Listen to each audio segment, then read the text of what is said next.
وحافظا وقائدا وناصرا ودليلا وعينا حتى تسكنه أرضك طوعا وتمتعه فيها قليلا برحمتك يا أرحم الراحمين.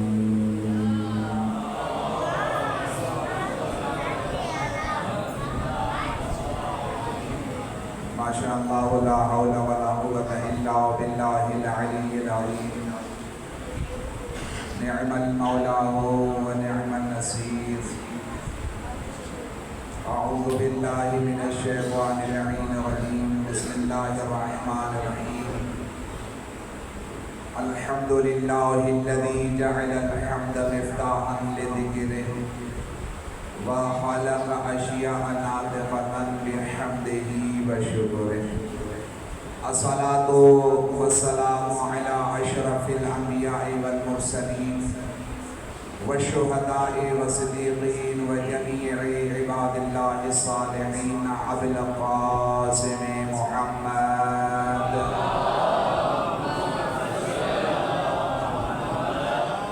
وعلى أهل بيته الطيبين الطاهرين المعصومين الذين ذهب الله عنهم الرجس وطهرهم تطهيرا.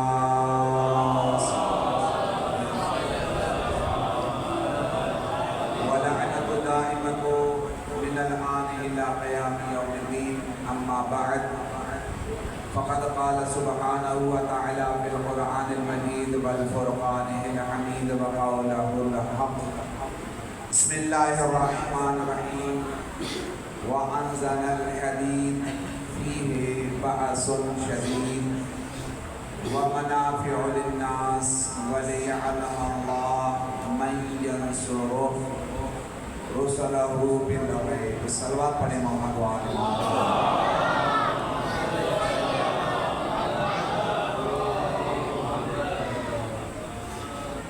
میں اپنی گفتگو کا آغاز اور یہ بھی یاد رکھیں میں بات تب کروں گا جب آپ جاگ کے سنیں. آپ ایک زندہ قوم ہیں اور آپ زندہ ہونے کی دلیل پیش کریں.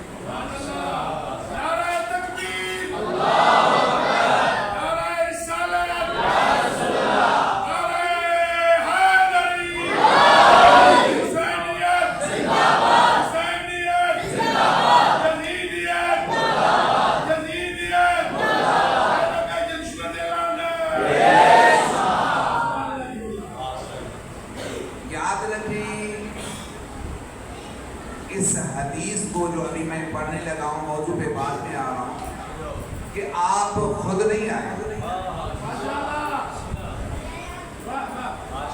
شاید آپ لوگوں کے دل میں یہ خیال ہوگا کیونکہ فرش عذاب بچھا ہوا ہے ہم اس فرش عذاب میں جا رہے ہیں. میں کہتا ہوں آپ خود نہیں آئے. کیسے کوئی سوال کر سکتا ہے مولانا صاحب آپ نے اتنی بڑی دعویٰ کی ہے کہ آپ خود نہیں آئے تو پھر کس نے بھیجا ہے یہاں پہ؟ وقت کا امام امام محمد مہدی آخر الزمان فرماتے ہیں جب کہیں جس شہر میں جس ملک میں جس کونے میں جس گوٹھ میں جس گلی میں جہاں جہاں بھی میرے دادا حسین کا ذکر ہوتا ہے میں وقت کا امام ہر ایک مومن کے دروازے پہ جا کر دعوت دے کے آتا ہوں.